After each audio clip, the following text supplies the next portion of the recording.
Hey, hello, welcome back MBA aspirants. Welcome to this new video. This video is very important for those students who will be taking admission into the MBA institutes this year, that is 2024. तो guys, पांच चीज़ों के बारे में बात करेंगे quickly, which you actually need to know before you go into your MBA. वरना काफ़ी दिक्कतें face करते हैं. So I'll be talking about five things that I did before I joined my MBA. Let's get started, guys. So the first one is Excel. Of course आप लोगों ने बहुत लोगों से सुना होगा कि Excel is important, but what exactly we should do in Excel, I will be putting down the points. First is of course data gathering and cleaning. तो गाइज जो डेटा इंपोर्ट करना हमें आना चाहिए, फिर क्लीनिंग, क्योंकि बहुत सारे डेटा में there are duplicate entries, then there is also wrong entries, there are irrelevant entries that we don't need. ठीक है, तो ऐसी सारी चीज़ें क्लीन करना बहुत इंपॉर्टेंट है. मैंने देखा है मेरे टाइम पे कुछ स्टूडेंट्स करते हुए कि whenever they need to clean some data, they use to do it like one by one, and it is very difficult, guys. Just assume if you are analyzing certain 1,000 entries, and how would you start eliminating one by one, right? Next, advanced formulas. तो advanced formulas में sum ifs, फिर V lookup, H lookup, ऐसी चीज़ें जो आपको अभी नहीं but internship में भी बहुत ज़्यादा काम आएगी. Okay, it is the most important thing you need to know before you join your internship. Okay, then pivots. Data analysis में बहुत ज़्यादा इंपॉर्टेंट होते हैं ये चीज़. तो पिवट आना ज़रूरी है. Pivot tables you should know कि कैसे रिप्रेजेंट भी करते हैं, दैट इज़ ऑल्सो इंपॉर्टेंट. कुछ लोगों को लगता है pivot is very easy, but pivot representation is very difficult. ठीक है, तो उस पर थोड़ा सा ध्यान देना है. फिर डेटा एनालिसिस एंड कम्युनिकेशन, जैसे मैंने अभी बोला कि once you get a data, you will be having different corporate competitions, right? या फिर आपके असेसमेंट हो सकते हैं, कुछ केस स्टडीज हो सकते हैं, इसमें काफ़ी सारा डेटा दिया जाता है. तो guys, if you represent the data very well, ऐसा ज़रूरी नहीं है कि आपको एक एक्सेल यूज ही करना पड़ता है. कुछ लोग आप देखेंगे आपके टाइम पे कि they don't know Excel, still they are surviving. But what you need to know guys is, if you want to get into some good organisation, अगर आप अच्छे ऑर्गेनाइजेशन में इंटर्नशिप के लिए चले जाते हो और आपको एक पीपीओ लेना है वहाँ पे, तो guys you have to take use and help of data. You have to analyse a lot of data. आपको प्रॉपरली रिप्रेजेंट करना पड़ता है. जब आप इस वे में जाते हो तो ही आपको पीपीओ मिलता है. Okay, so please remember this thing. Next is conditional formatting. Formatting also, data formatting भी इंपॉर्टेंट है. और कंडीशनल फॉर्मेटिंग के लिए कुछ स्टूडेंट्स फिर again the same thing happens, one by one eliminate करना स्टार्ट कर देते. Formatting that is not required, guys. So please make sure कि आप ये सारी चीजों पे काम करें और practically gate data sets from online. बहुत सारे डेटा सेट्स अवेलेबल होते हैं, प्रैक्टिस सेट्स. उस पर प्रैक्टिस करो. हर एक फंक्शन के लिए एटलीस्ट प्रैक्टिस 10 डेटा सेट्स. उसके बाद you will B mastering this tool.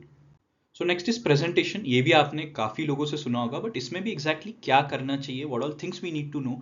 Guys, just remember, presentation is the most important part of any MBA aspirants life, right from the day one you start your MBA journey till you are finishing and you are getting into corporates. उसके बाद भी आपको presentation करने पड़ेंगे, बनाने पड़ेंगे and deliver करने पड़ेंगे, राइट?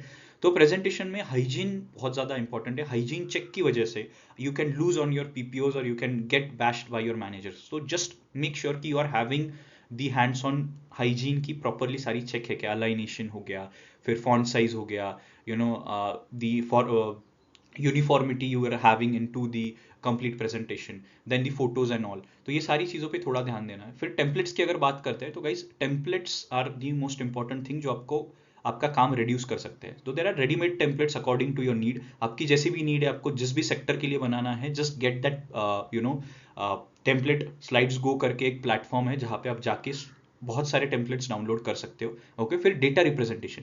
अभी यू हैव टू अंडरस्टैंड, जो बहुत सारे स्टूडेंट्स नहीं समझते हैं कि प्रेजेंटेशन में और एक एक्सेल या वर्ड डॉक्यूमेंट में जो डेटा रिप्रेजेंट किया जाता है, that is very different. You can't have too heavy data on your slides. तो आपको समराइज करके डालना होता है. So learn the art of representation of data on PowerPoint. फिर उसके बाद वेक्टर्स, क्लिप आर्ट्स, फोटोज कैसे आने चाहिए, कितने रेलेवेंट होने चाहिए, कितने कलरफुल होने चाहिए, सारी चीज़ें भी पता होनी चाहिए. और सबसे इंपॉर्टेंट पार्ट गाइस, डिलीवरी. बहुत सारे स्टूडेंट्स को अभी भी प्रेजेंटेशन डिलीवरी नहीं आती है. They will put sentences on it and they will just read. Presentation कभी भी रीड नहीं किया जाता है. Okay, I can put on lines जो मैं अभी बोल रहा हूँ and I can read it down. कभी भी अगर आप रीड करते हो presentation, you will get zero straight away, you will get terminated. So make sure कि you are not reading and delivery आप प्रैक्टिस कर रहे हो, आपका टाइम आप मैनेज कर रहे हो. Okay, next is finance. अभी let's come down to the domains guys. Tools तो हो गए basic, now let's come down to the domains. Finance का बहुत सारे जो नॉन इंजीनियर्स होते हैं, इंजीनियर्स होते हैं, कॉमर्स बैकग्राउंड छोड़ के I am talking about. Okay, so maybe it he और she can be a science student, like BSc, B Farm or maybe an engineering student, तो आपके लिए बहुत ज़्यादा इंपॉर्टेंट, क्योंकि आपको फाइनेंशियल स्टेटमेंट्स पता नहीं होते, बेसिक्स ऑफ फाइनेंशियल टर्म्स पता नहीं होते। तो guys there are lot of good platforms YouTube पे, बहुत सारे कॉमर्स के क्लासेस है जो बढ़िया वीडियो डालते हैं बेस्ड ऑन दिस। तो आप कोई भी एक चैनल को सब्सक्राइब कर लो और basics of financial data, then terms, फिर फाइनेंशियल स्टेटमेंट्स क्या होते हैं, उनका बेनिफिट क्या होता है, इनका इंपॉर्टेंस क्या होता है, उनमें क्या क्या फैक्टर्स एंड एलिमेंट्स आते हैं, फिर रिपोर्ट्स, अलग अलग रिपोर्ट्स कैसे एनालिसिस करते हैं। एटलीस्ट फर्स्ट दो चीज़ें तो आप करके ही जाओ, the financial statements, basics of financial terms, and the last one which is basics of accounting. तो आपको अकाउंटिंग आना चाहिए बेसिक। बहुत सारे स्टूडेंट्स यहाँ पे सफ़र करते हैं, they get really disturbed by the fact that they are not aware, they are an engineer or maybe a science student and hence they are not aware, but there is no option. So ये चार चीज़ों में से I've told you first, second and fourth is very important. Okay, next is statistics.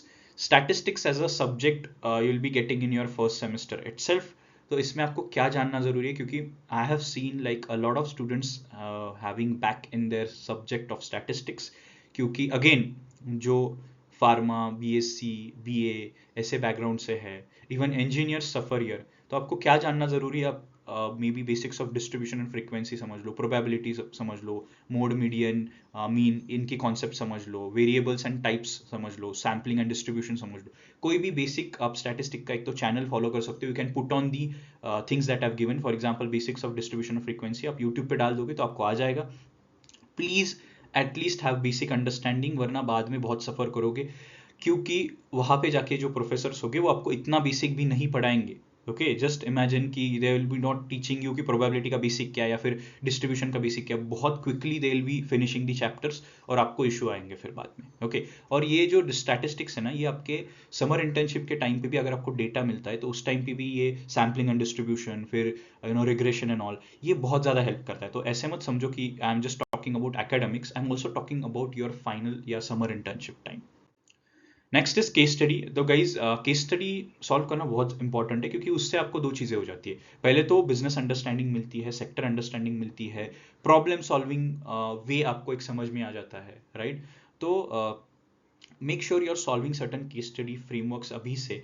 तो marketing, finance, consulting, general management frameworks देख लो। Okay, there are lot of case study books available, McKinsey की है, ऑल दी एक्सेंचर की है। There are lot of good case study books, you can go and you can download from Google. फिर एक structure, flow, questions, communication, इस पे ज़्यादा focus करो। मतलब आपको अगर कोई केस दी जाती है, फॉर एग्जांपल इंटरव्यू में, सिचुएशन बेस्ड क्वेश्चन में या टेक्निकल क्वेश्चन में, तो आपका स्ट्रक्चर क्या होगा। ओके, फ्रेमवर्क्स दिए जाते हैं, उसके अकॉर्डिंगली स्ट्रक्चर बनाओ। फिर फ्लो क्या होगा, यू हैव टू अंडरस्टैंड कि जब केस स्टडी आपको इंटरव्यू में दी जाती है तो आपको क्रॉस क्वेश्चनिंग करनी पड़ती है। You have to question the interviewer, you can't directly try solving कि हाँ मेरे को ये सिचुएशन दी, आई डायरेक्टली सॉल्व। वो टाइम गया जब आपको सिर्फ आप सीधा आंसर दे रहे थे। केस स्टडी के टाइम पे you have to ask question, get the answers from the interviewer, only then you can arrive at the solution. Okay, वरना इट इज नॉट पॉसिबल। तो इसीलिए क्वेश्चन कैसे पूछे जाते हैं, कैसे टाइप के, what is the way of asking the question, and communication कैसा होना चाहिए। ठीक है, तो ये सारी चीजें केस स्टडी में बहुत ज्यादा इंपॉर्टेंट है। So make sure you are having the hold of all the parts. That's all from today's video, guys. We'll be coming up with more insights that you need to know when you're joining your MBA. And till then, you can follow us on Instagram, topernicus_MBA, and you can subscribe to the channel. All the best, guys. We'll be back soon with a new video.